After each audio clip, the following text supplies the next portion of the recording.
When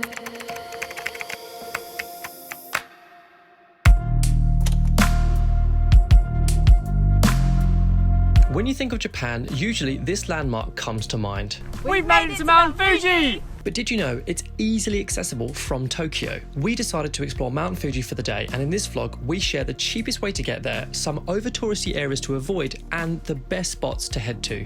This is by far our favourite spot of all the spots that we've been to see Mount Fuji today. But before we get started, we just wanted to say thank you for taking the time to watch this vlog. And if at the end you did find this video useful, we would really appreciate a thumbs up and maybe even a cheeky subscribe. It really helps us grow our channel and reach other awesome people just like yourselves. But first, a quick coffee and brekkie to go. Ooh, look at that!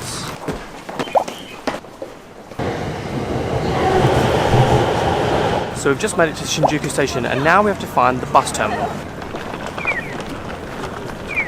Okay guys, we've picked up our tickets from the bus terminal. You can find the bus terminal on the 4th floor of the main Shinjuku station. We rocked up on the day, but we had to wait an hour before our next bus because the ones earlier were completely full. So word of advice, if you have the opportunity, book your bus tickets in advance. We will put a link in the description below for you. Now if you are getting the bus, there are a couple of places you can choose to go to in terms of actually reaching Mount Fuji. You can go to Shima, Yoshida, or you can go to Kawaguchi. We're going to get a bus to Shima, Yoshida, and then we're going to find a local train to take us to Kawaguchi, and then from Kawaguchi we're going to get the bus back. Now that return ticket costs us 8,700 yen, which is around about 90 Aussie dollars, so that's about 45 bucks each. Now for those of you that may prefer to get the train, it does take the same amount of time as the bus, but it costs twice as much. Get comfy, you're on this for the next 2.5 hours. However, if you do have a Japan Rail Pass, you can use it for the train. We both have Japan Rail Passes, but we aren't activating them for another couple of days, so the bus made sense for us. And after around 2.5 hours, with a little bit of sleep along the way, we made it to Shima, Yoshida. So we've been dropped off in what feels like a very random spot, but it is just a short walk into town, into the main part of Shima, Yoshida, and just behind these trees is Mount Fuji, and we got a glimpse of it on the way of the bus, and it was amazing, and we can't wait to share it with you now. I mean, I feel like we should just walk down these steps here and just show people the view. I mean, Look seriously, at that. we finally got to see Mount Fuji. Oh, it's just amazing.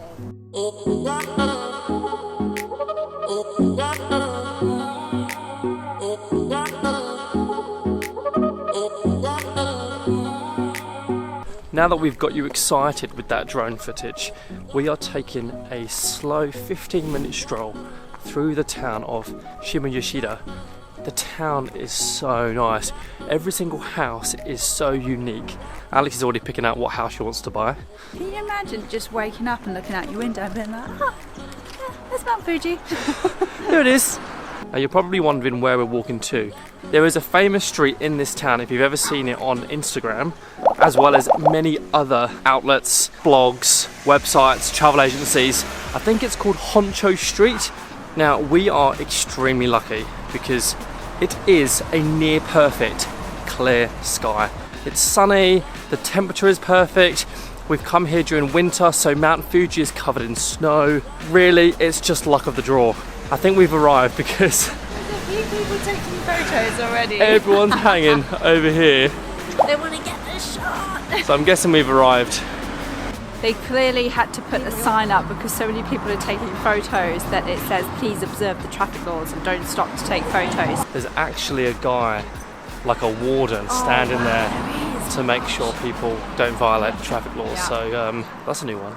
So if you want our advice, we would say to maybe avoid heading to this spot in Shima, Yoshida. The inevitable queue of people there already doesn't make for the best experience. Unfortunately, it's too hectic. We came on a weekday where the town itself was actually quite quiet and there were still heaps of people at this one junction all trying to get the same shot. Our recommendation is to head to one of the quieter streets that runs parallel with Honcho Street for uninterrupted views of Mount Fuji.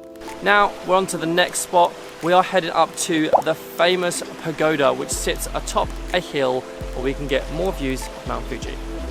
Alright guys, we've made it to the bottom of the Arakura Fuji Ascension Shrine. We are super excited to see the view from the top. And this is that iconic spot of the shrine with Mount Fuji in the background, so we're just super excited to get up there and see it in real life.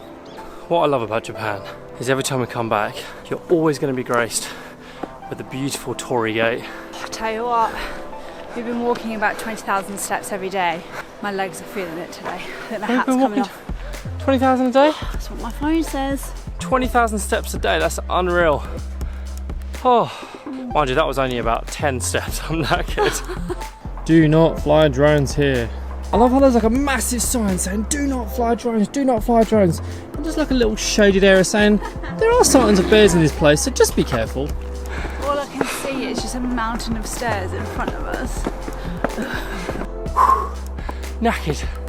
And if bears were a worry, we also have wild boar and monkeys. We don't have enough energy to run away from them. We've done it. We've made it to the top. If you did bring water with you, fantastic. However, if you have run out, fear not, at the very top there are drinking taps available for you to refill your bottles of water, as well as free Wi-Fi. As you do.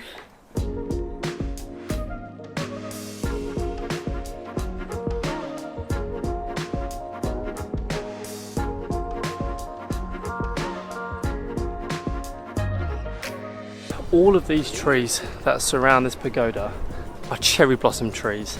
Now, if you're fortunate enough to visit during cherry blossom season, this place is absolutely magical.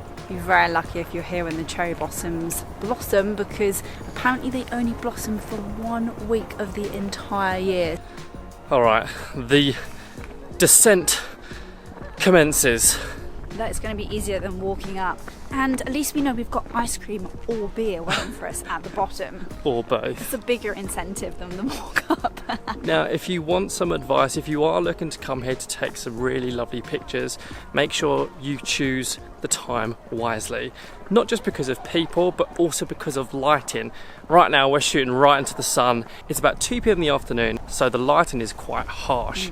You may want to come around about sunrise time. Of course, if you are standing Mount Fuji, maybe that's something you can do. Do you reckon I could slide down this the whole way? You would get a very sore bum. 350 yen. Yeah, boy. That is, well, not just saying it for the vlog, that is one of the best soft serve ice creams I've had. Have some, look.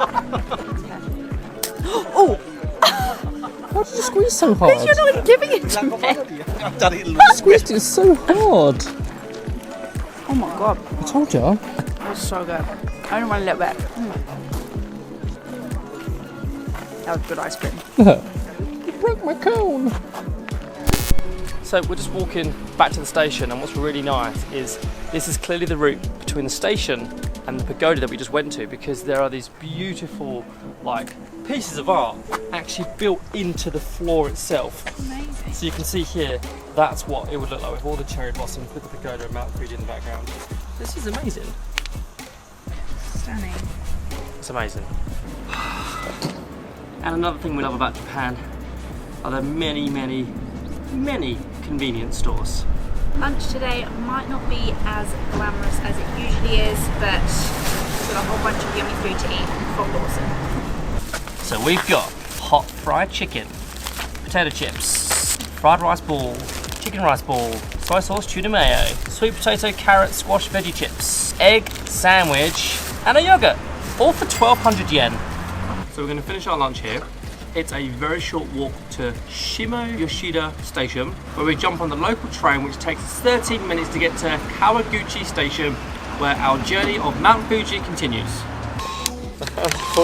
Okay, so we've made it onto platform 2. Now, because our train was the express train, we had to purchase express tickets for 200 yen per person, but in addition to using our IC card as well. Now, if you don't have an IC card, like a Pasmo or a Suica card, that's fine. You may have to pay for a more expensive ticket, but either way, it works out the same price anyway. Oh,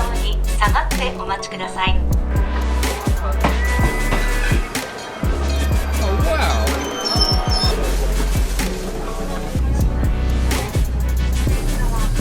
This wasn't quite as fancy as that first carriage. Maybe that was first class.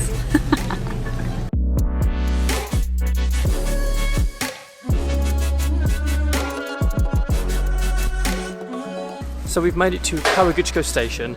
We are starting the 15-minute walk to our first stop in this town, which is the ropeway. And the coolest tree award goes to this tree. You would never see anything like that other than in Japan. I mean, first impressions of Kawaguchigo, I'd say this is way more Like an Asian Queenstown. an Asian Queenstown. Oh, Like the I mean, yeah, now that we mountains just turned around the corner, we saw this. It's like an Asian Queenstown. It does. But I was going to say, it's definitely a lot busier, like there's a lot more happening here. Restaurants, bars, cafes. Whilst there are still some in Yoshida, there's not as many as there are in Kawaguchigo. So we found the ropeway, but it closed 10 minutes ago. So it looks like we won't be taking the ropeway today. So instead of the ropeway, we have decided to head to where we were going to go anyway, but just a little bit earlier, which is Lake Kawaguchigo. Now that is right next to the ropeway itself, and the views at sunset are absolutely stunning. The light is just going down at the right time, and we're walking around this lake and we're almost having to pinch ourselves a little bit because we're the only ones here. It's magical. 2 people.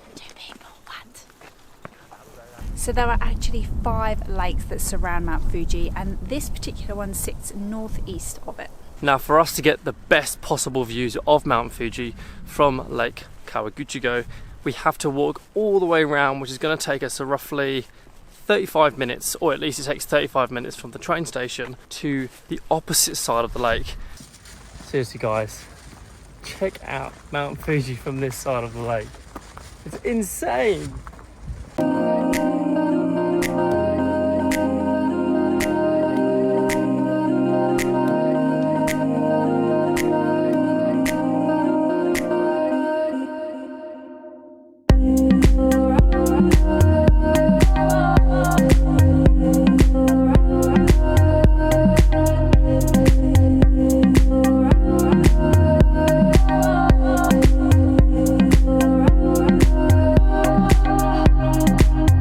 We have made it here for sunset. The lighting is perfect. There is no one here. This is by far our favourite spot of all the spots that we've been to see Mount Fuji today. I could have stayed here all day, I think. Genuinely, I think I'm the same. I think when you go to the other popular places where everybody wants to get the shot, or everybody wants to go to the famous spots, or the observation decks, then you're bound to get loads of people. But as Alex said, there's no one here. I mean, we did have one swan, so beggars can't be choosers, but hey, it made for a good shot. This spot's special. I think we'll hang here and watch the sunset now. The sun is just going behind the mountain. We're gonna whack the drone out and get some lovely shots from above. But guys, Mount Fuji.